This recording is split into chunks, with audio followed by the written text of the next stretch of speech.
Good evening. This is India Markets Brief from Toro IQ. Your read on today's session. The most important thing that happened today was not on the stock screen.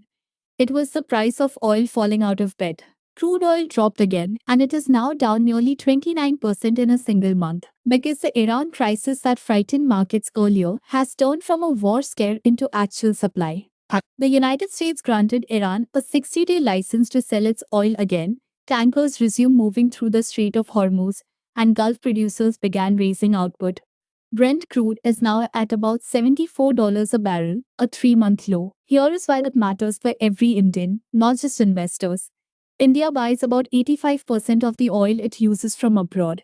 So oil is the one price that touches everything. When the war premium drains out of crude, the import bill shrinks, inflation eases, and the rupee firms all at the same time.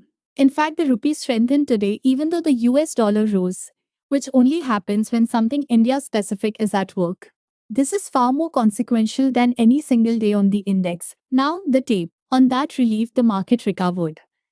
The Nifty 50 rose just over 0.8% to reclaim 24,000, erasing Tuesday's fall. And the reason the banks led is worth understanding. When cheaper oil eases the inflation worry, bond yields fall, and falling yields are a direct help to anyone who lends or borrows. So the banks, the non-bank lenders, and the real estate stocks led the day. It also helped that the global tech panic from Tuesday eased, with South Korea's market bouncing back over 3%. The biggest gainers were a clear story. Textile exporters jumped, some between 8 and 15%, after the brokerage Motilal Oswal began covering the sector and argued it has turned a corner after years of weak exports.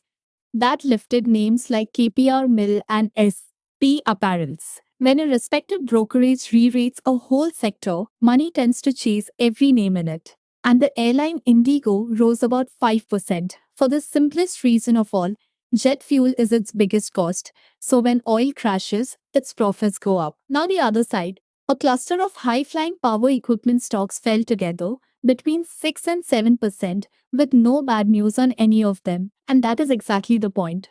These names had run up 40 to over 100% in a few months, to valuations that leave no room for error, with one trading near 150 times its earnings. On a day money was moving to cheaper stocks, the most expensive corner of the market was the first thing investors sold. When the priciest names get dumped on a green day, it usually means caution is quietly building. A note on who did the buying because it matters. Foreign investors actually kept selling today, another 1800 crore rupees, and they have pulled out a record amount this year. The market held up only because domestic funds, our own mutual funds and insurers, bought over 3,600 crore rupees and comfortably absorbed it. This recovery is being carried at home. Now, what to watch? The oil relief is real, but it is tied to a 60-day deal that can still slip. So treat cheaper oil as a window, not a permanent gift, and watch the crude price as the truth meter. A calendar note as well. Thursday is a shorter expiry day, and Friday the markets are shut for Muharram, so this is a 4-session week. That's your brief.